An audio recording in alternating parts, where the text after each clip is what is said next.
We are City of Five Nations podcast back in August. How fun it's been in July being around town, but this month we get to come back and we're going to hopefully spend time with two of my friends, both running in a runoff August 25th for our Senate seat.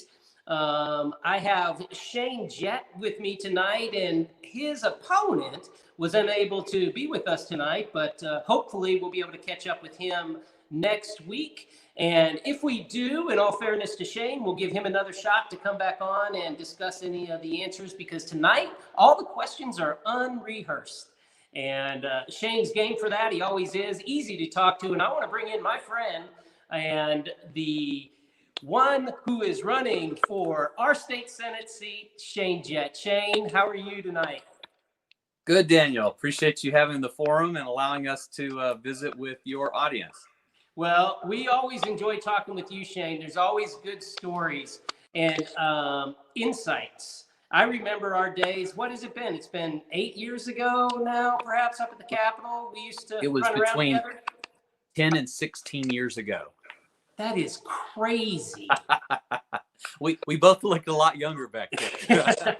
Well, you speak for yourself. You just grab a hold of these and hang on. I love the white cotton balls on either side. Well, God has blessed me with a little halo. It's just a little low. Well, Shane, in a campaign such as you run and such as, been in this season, I really think it's so important that we get to know the people that are going to represent us rather than, let's be on this side or be on that side. I don't really like sides personally, especially in representation. And so tonight I want to play, let's get to know the people who we get to choose to represent us. And I'd love to begin with a question about you. Tell us a little bit about your heritage, Shane, all the way up to the present, but where you come from to where you are today. How far back you want me to go? I want you to take us all the way back, my friend. I love to hear people who know about who they are. Well, they say there's no way to know your genealogy like running for office. People will do the research for you and tell you about all the bad things in your past. But actually, when I was in the legislature, I had a genealogist from Houston, Texas, reach out to me because he had seen a press release and wanted to know what part of the Jett family I was. And so I discovered that the Jetts came over in about 1650. There were about 13 that came over. They landed in the Virginia area, and all but it was Peter and a bunch of other Jetts. Peter's the first Jett. He was born in London, and he all of his family were massacred by the local native population in Virginia. And so consequently, every Jett in the United States since 1860 comes from Peter Jett. And so my family moved from Virginia, I believe, to the Carolinas, from there to Tennessee. My great grandfather was born during the Civil War in a battle near Chattanooga. Then there was, as I understand it, there was a murder. And people ran down to Texas to get out of federal jurisdiction. Texas was a republic at the time. And then someone apparently killed someone, from what we can tell, in Texas, and ran up to Indian country, where I like to say that they found Jesus, because apparently they stopped killing. And they also found an Indian woman to marry. And my mom is the first. She's Cherokee. We just buried her this year. So they found Jesus and they found the Cherokee Indians. So we actually, I say that we're 5th-generation Oklahoman, but the truth is, because of the Cherokee heritage, we actually go back before statehood. So I asked you how far back you wanted to go. I know then, I think in 1035, there was a Jett who was a knight. So we've done a little bit of research, but that's probably more than you bargained for. No, I love it. Back in the 1500s, we had our castle back in the homeland, and I come from a murderous lot as well. There's pirates back there, and it's a lot of fun, I think, when we look to our past. But into our future, tell us about now. You have a lovely family. So in the more recent future, I was born and raised in Tecumseh, and my dad's a mechanic, so I grew up going to the Napa store on my bicycle to fetch parts. Went to Oklahoma Baptist University, moved to Brazil, where a Presbyterian boy was nice enough to introduce me to his Baptist girlfriend, who I am now married to. So common denominator, we love Jesus, and we've been married. We will be married in January for 20 years. This coming January will be our 20th wedding anniversary. We have 3 little girls. Raquel, she's 15. Esther is 11, and Sarah is 5. There's so much beauty in your household, Shane. You just radiate that beauty. And let me tell you, Jesus loves you too. Yes. That's one of the first tunes that I ever learned.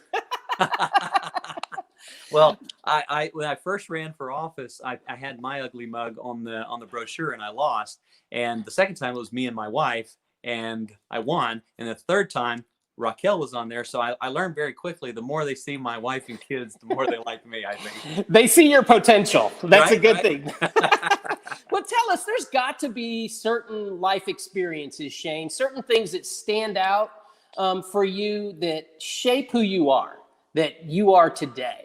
Can you maybe conjure some of those up in your memory and share maybe a couple of life experiences that you really think shaped who you are? Good examples. Well, I think the work ethic that I learned from my dad had a tremendous impact in who I am. He was a real hard worker. We watched him go through many layoffs, and he maintained his job at OG&E because of his work ethic. Whenever we were looking at maybe not having enough money to put me through OBU, my dad went and junked out cars, and he and I'd work until midnight or 2 a.m. so he could haul cars across the scales and sell them. So we'd have enough money for tuition, and then I'd get up the next morning and go to classes. So I think the work ethic, people have said that if you wanted to run against Shane Jett for office, you could work as hard as he did, but you couldn't work harder. And that's just hard work is something that comes naturally to my family on both the McCaleb side and the Jett side. I always say that if you eat it, drive it, live in it, or wear it, someone in my family can fix it or repair it. That's a good asset to have. That's for sure. Just pick up the phone and give them a call, right? Right. Well, how about another one? Give me 2. Well, I would say probably a big impact was, being raised in a very Christian home. I was early on, the library books that I read were all about national leaders, generals, presidents, tribal leaders. I've always gravitated to people who tried greatly to change things. And I grew up in a family that was very apolitical, almost anti-political. They didn't vote in elections. They felt like politics was corrupt and corrupt people were in politics. And so we had a lady come to our church. Her name was Shirley Lester. And she started talking about politics is corrupt. And the reason it's corrupt is because we do not have godly men and women serving in office that are making a difference. And so we as Christians, this is democracy. We have the right to elect people, and if we have people that are unjust or ungodly in office, then shame on us. Let's get moving and let's get started. And that created a safe space for me, because I'd had my Cherokee grandmother pull me aside one Sunday after dinner, and she said, "Now, Shaney, for next Sunday dinner, can we not have politics?" And when that was probably I was 14, 15. When I ran for office in 2002, my grandfather registered to vote for the first time. One of my uncles voted for the very first time in his life. And when my grandmother, the same one who pulled me aside and said, "Let's not have politics for Sunday dinner," she was knocking doors for me in her 80s. So the whole family came around and realized that there is a place for God-fearing people who serve in office. And I think Sister Shirley Lester and other godly men and women kind of ministered in my life and opened the door and a safe space for me to follow my calling in life, which is to serve people in public office. Well, I know that that's your heart, and it is a change that we need to see, Shane. I mean, your family's an example. There are so many who have disengaged from the process that we've really lost the power of what I believe is the true majority. We don't really have our identity simply because a lot of the people who are eligible to vote either stay unregistered or just don't think that their vote matters. But your family is definitely a great example of how much it does matter. Yes. And moving forward, something a little bit more fun. I want to know 2 things on your bucket list, Mr. Jett. 2 things that, you know, before you kick the bucket, you want to make sure you do these things. I told you, we just want to get to know who you are, man. Well, I'm a bit of a space nerd. Okay. And this could be your time. I absolutely am enthralled with the moon launch. I feel like that we are woefully behind. 1969, we stepped on the moon, and then suddenly all the people that were alive to see that happen have passed on, and there aren't scientists in place to be able to do that again. So I am very interested, both strategically and scientifically, maximizing human performance. I want to see in my lifetime, I want to be a part of seeing someone go to Mars. And I would like to be able to be in free fall in space and look back at this beautiful planet God has put us on. So I actually, just before I left the United States Navy, my last year, I was working with supporting what would become Space Command, the U.S. Space Force. I was part of the U.S. Naval Space Cadre and was doing training with defense of our satellites and these types of things. So probably not very many people know that about me, but I love space. And then from a strategic standpoint, whoever controls space, it's the ultimate high ground, militarily speaking. Whoever controls space will control this planet, and we cannot afford to get behind Russia, China, or anyone else for that matter. So I'm very patriotic, and I believe in doing what is necessary to move us forward. And the other will be the other bucket list item. You want to climb something or jump off of something? Or... You know, I was going to, on my 40th birthday, parachute off of a mountain in Brazil, and it was too windy. It was unsafe to do it. But, you know, at this point, I just want to, I'm focusing more on making sure my kids have the opportunities to do all those crazy, daring things. So I really want to be around. Raquel is 15. She's not old enough to date yet, but someday. And I want to be around to make sure that my kids are around to have grandkids. So I don't know. I'm not as daring perhaps as I used to be, but I'm very, very much focused on the future. Very nice. So I'm gonna read a question to you because it's one, as I drafted it, I thought, you know what? Okay, this is kind of confusing, but he'll get it. So this one says, give us an example of perspective change, Shane, and how you handle it. Something changing your perspective in this campaign season for Senate Seat District 17 as it pertains to those you represent. What have you learned through this process that contradicts something you thought when you put your hat in the ring last April? And how do you plan to adjust your thought and your actions moving forward? Well, I can tell you this has been one of the nastiest races I've ever been in, and most divisive, vicious races. But you know, one of the things I think that really came through is we have a lot of nonpartisan races, and I used to believe in nonpartisan races when it came to county commissioners or sheriff or municipalities. And what I'm realizing is that party affiliation actually underscores people's philosophical leaning, and it will impact us right where we live. And so one of the things that I think I've come to realize is standing up for freedom and standing up for people is the real reason that we run for office. You put your family at great risk when you put your name on the ballot. People feel a liberty to be abrasive, destructive, try to misrepresent and tear you down. And I look at military service the same way I look at as running for office. It's something that is honorable and something that is vital to preserving the freedoms of the people back home. So one of the things that really been brought home in this, not just this election, but watching how a generation is trying to tear down monuments. They are trying to cancel out any voice that they disagree with and trying to crush anyone who opposes them instead of having the dialogue and engagement and intellectual thoughts. They're trying to practice politics of self-destruction or destruction of their enemies. Americans aren't the enemy, and we have to stand up for essential freedoms. And I believe that this is coming to a head because we have what we called in the Reagan era the silent majority. And you mentioned it earlier, Daniel, in your opening comments, the silent majority, those who are quietly waiting. They don't push over monuments. They don't burn books. They just quietly wait to cast their vote. And those people are still here. And so I think it's important that we continue to have an engaging dialogue. We don't engage in destruction.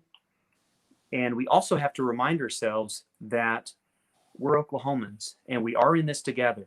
And the Oklahoma Standard, when we had the attempted bombing in New York, when back in 91, before the Murrah building bombing, very early, 93. There was looting immediately following. In 95, when our bomb went off and ripped Oklahoma apart, we got in line and started giving blood. We started doing drives to bring resources. People were coming in to move brick by brick by brick. And what we showed the world was the Oklahoma Standard. So I think it's important that we as families, as Oklahomans, start shutting out both the left and the right media who want to agitate and just get people upset, and remember who we are as Americans, remember who we are as Oklahomans, and never lose focus of the fact that we may be on the opposite end of a campaign. We may differ in our politics, but at the end of the day, we're going to build a better society for both of us. And if we practice this culture of canceling out someone else instead of embracing differences, can create better solutions to problems. We can't be canceling one another out. This culture of cancellation, I think, is divisive, and it's not the Oklahoma way. Okay, from my understanding, is that a new perspective that you have come to? In what I'm searching for in this is just how you deal with perspective change in the sense of, I mean, I know you well enough. You're open for conversation. You like to go dialogue back and forth. And I'm wondering if there's something in this campaign season in the last 6 months or so that you've learned as truth that's perhaps different than what you thought before that. And is there an example of that happening for you? So one of the things that I was introduced to back in 2018 during the gubernatorial race is I was exposed to a group that said we can't support the governor because of his position on abortion. And I said, tell me more. And they said, well, we're opposed to abortion. And I go, so is the governor. And they said, no, we're abolitionists. And I go, what's that? Slavery is over. And they said, no, we're abolitionists as it comes to abortion. And so I said, well, tell me more. And their position was pretty much this, that if slavery was happening today, it was a sanctioned economic practice, and it was legal and protected by the government, would you have the moral courage to stand up and say, it is wrong and we must stop it in any way possible? And I'm like, yeah, I believe I would have the moral courage to say slavery is wrong and we must end it however possible. And they said, okay, so in the moral scale where slavery is wrong, where do you in your conscience put abortion, where you kill a baby? Is it as bad as slavery? Slightly less, slightly more? And wherever that answer is, ask yourself this question. Do you have the moral courage to stand up and say, and do whatever is necessary to end that? And that touched me very deeply, because I was very proud of my pro-life stance, standing up for unborn children. We've lost 60 million Americans in the United States, that taxpayers that never got to have a job, never got to contribute to the United States, whatever blessing God put in their life or gifting that they have, we never saw that. 60 million.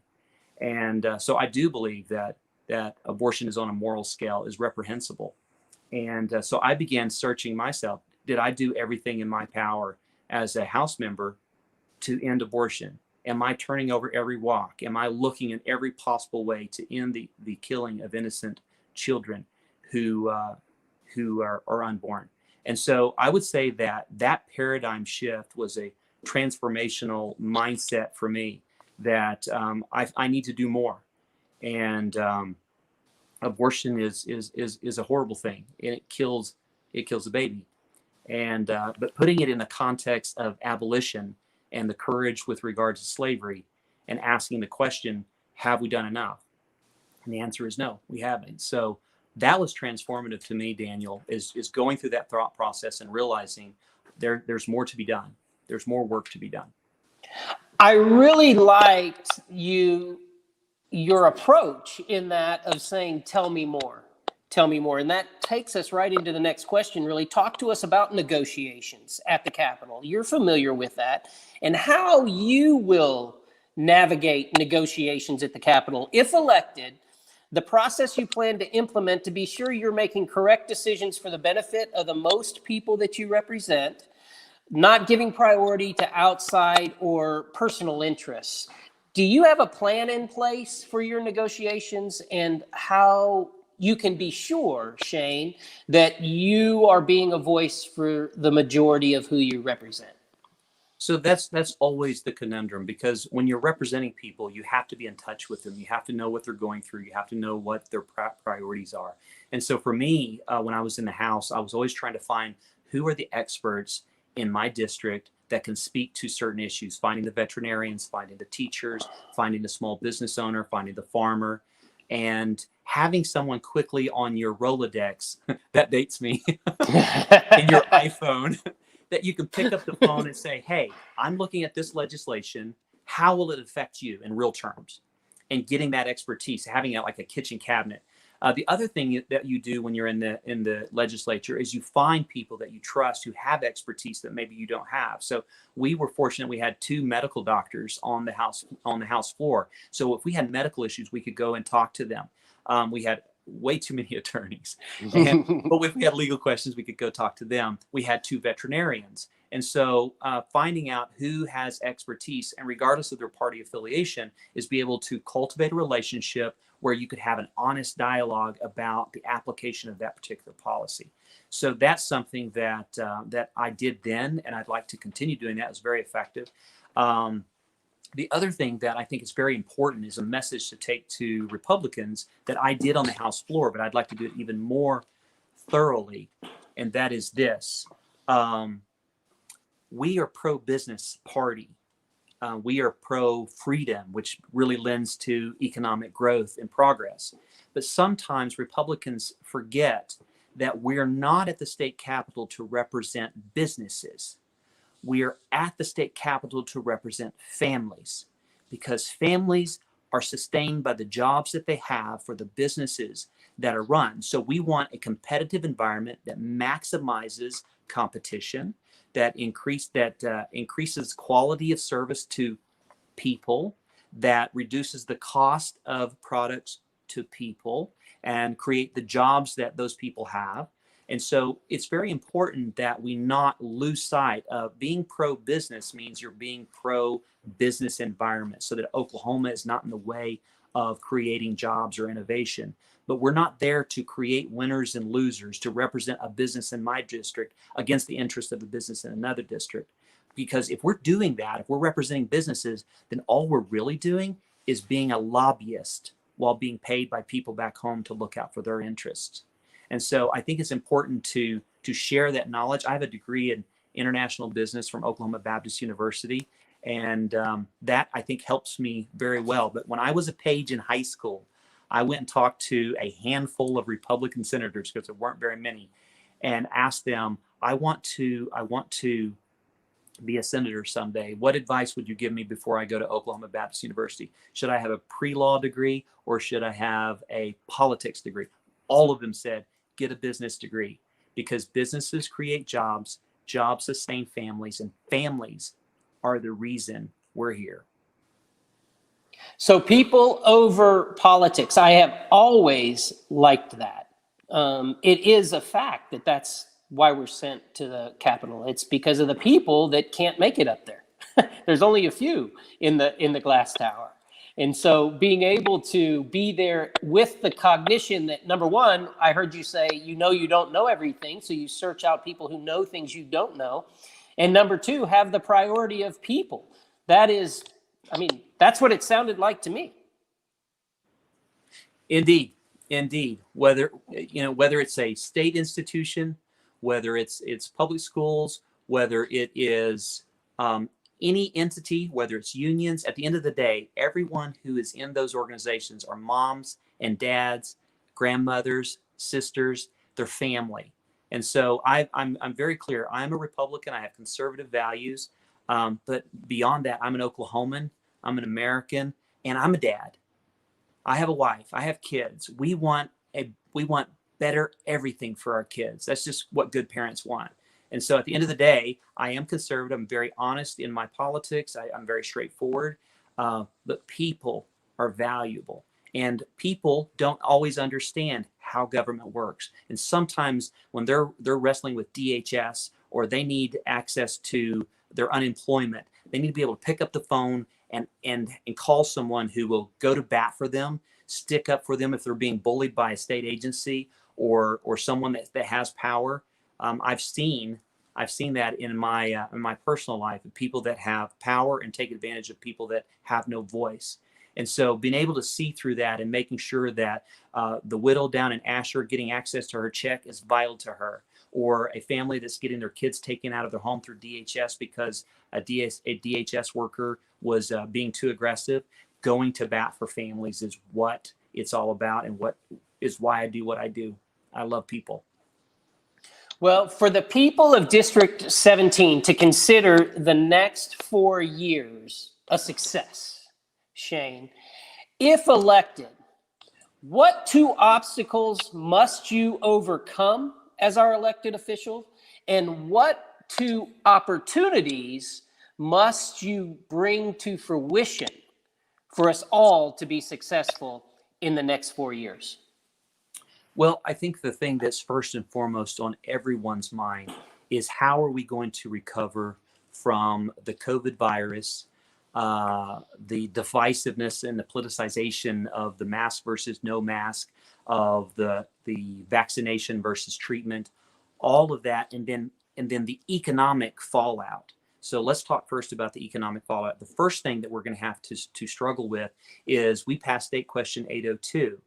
And that is going to pull off about $300 million out of our budget that we won't even be able to touch. We won't even be able to adjust to the fact that petroleum this year was trading for -dollars a barrel. That's the number one segment of our economy. So those collections are going to impact next year's budget. And then you're going to have all of the barbershops that were closed down, all the non-essential businesses that were shut down, all of the people who had to pay for things out of their retirement because they couldn't go to work, the people who couldn't get unemployment. All of those economic impacts are going to culminate into a significant shortfall in revenue for next year. So we're going to have a small budget.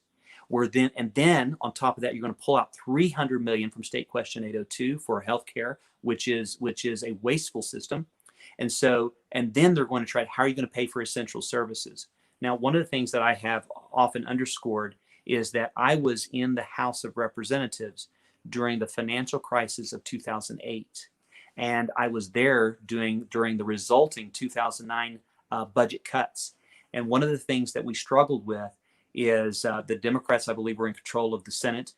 Republicans were in control of the House. And so we were negotiating. So we had to fight for those who wanted to protect certain special interest, right? And what I kept saying is, hey, the special interest we need to be looking at is getting the Oklahoma budget streamlined, efficient, and working for the taxpayers of Oklahoma. So now we have the Senate's controlled by the Republicans, the House is controlled by the Republicans, and we have a real opportunity that has a crisis that is going to require us to make some difficult decisions about how are we going to balance our budget. And if we do it right, we can make Oklahoma's agencies that are duplicating services, that are wasteful, because bureaucrats, they measure their success by how many people they hire and the size of their budget and the size of their office, and that's just their matrix, and that's fine. Our job is to measure performance by, does the Oklahoman back home get access to the services they need in a timely manner, and are their tax dollars that have been taken from them being spent efficiently and effectively to the maximum extent?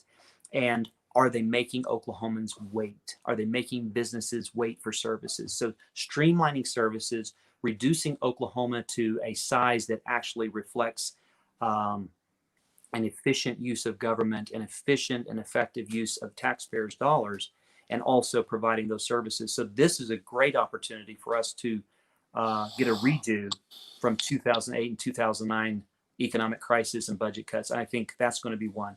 So there's that. The other is, there's been a lot of, because of the politicization of the COVID virus and the football that it has become, the election's going to be over. And we'll get down to the real business of saying, okay, the freedoms of the people cannot be abridged by the federal government. And so we need to be looking at safeguards to make sure that once the hype is over, once the politicization is over, putting safeguards in to make sure that they're not unilaterally shutting down businesses, shutting down schools, and requiring people to wear masks and things that is unnecessary. We'll be able to actually focus on the science, but outside of the politics involved, and then put the safeguards in place so that we're protecting Oklahomans again. So opportunities, I heard you say, through what we're going through with the COVID thing, is number one, streamlining the budget, and you feel that you have the experience to make that happen. And then number two, stop the overreach of the federal government. Would that be fair synopsis of the two opportunities that you mentioned? Yes. Okay. And to underscore, it is important to understand underlying political philosophies, even on the local level. If they're representing, who's they? Representing a philosophical difference that impinges on freedom. So with all of that put aside, we can start putting safeguards in place, because this will not be over. There's a cycle. We had SARS, we had H1N1 when I was in the legislature. We had SARS-1, SARS-2. COVID is a derivative of SARS.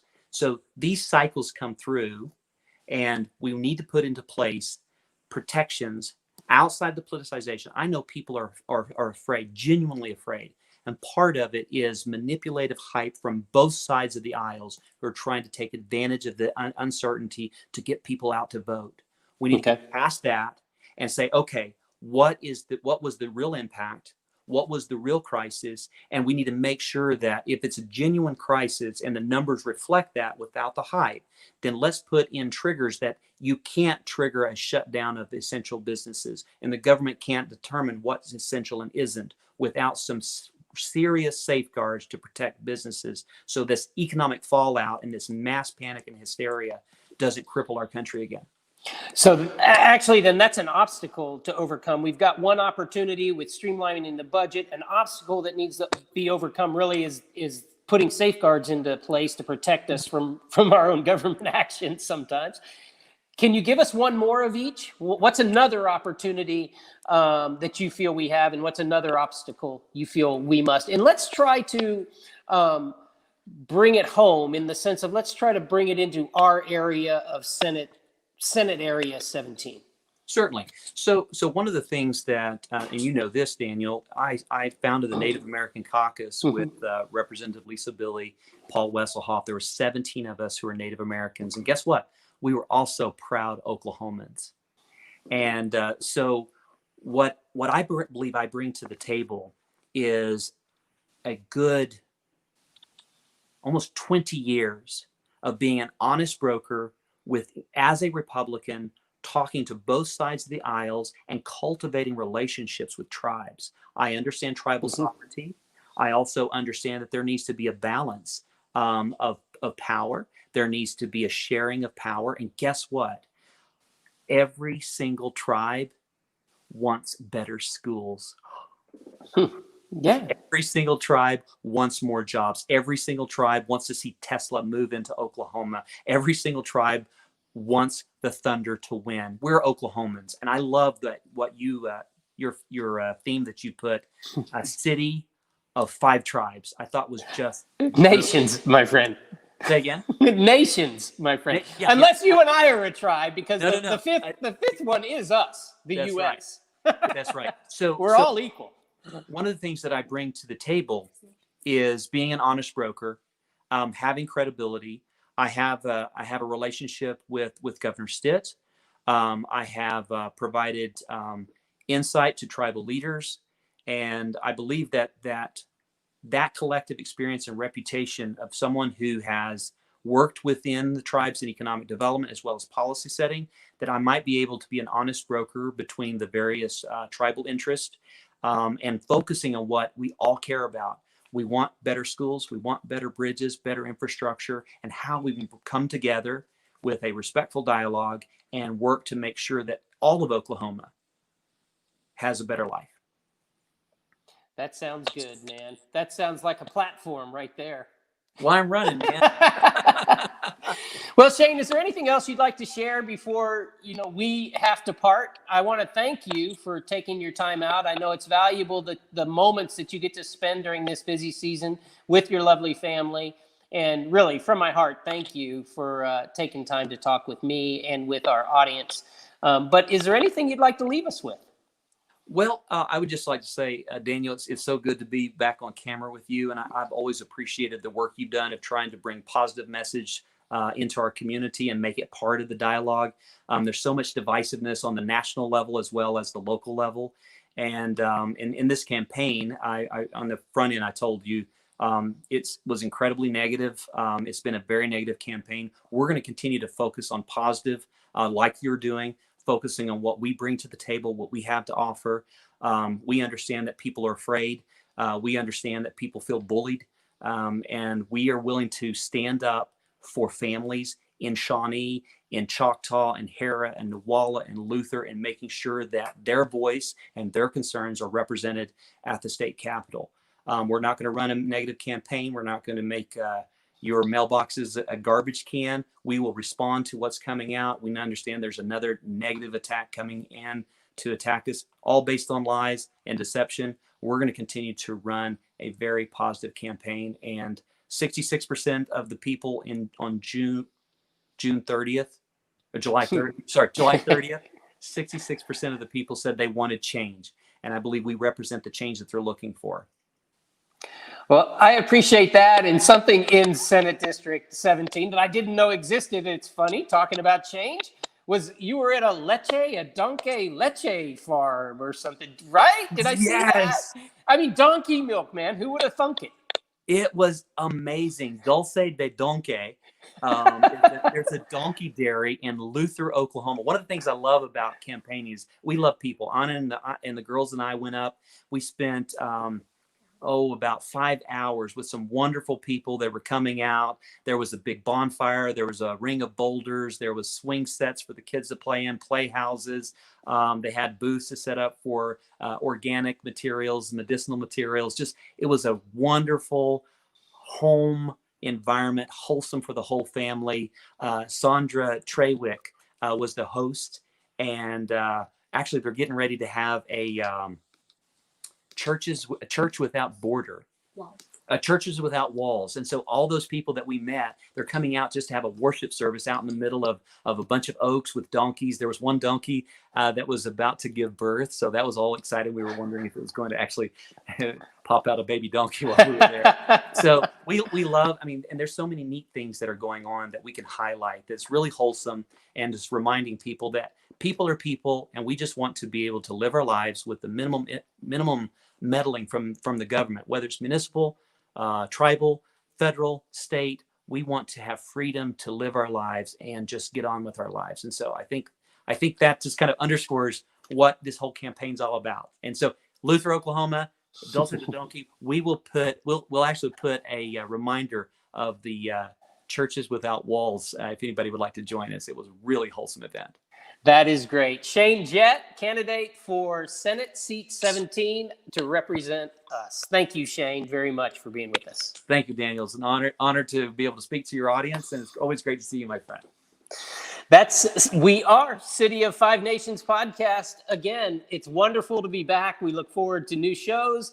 And next time, hopefully, we'll have Shane's opponent with us, and we'll be able to ask him some questions, get to know him as we did tonight. Thank you again to the whole Jett family for being a part of what's going on. And to you, remember, together we build community, one season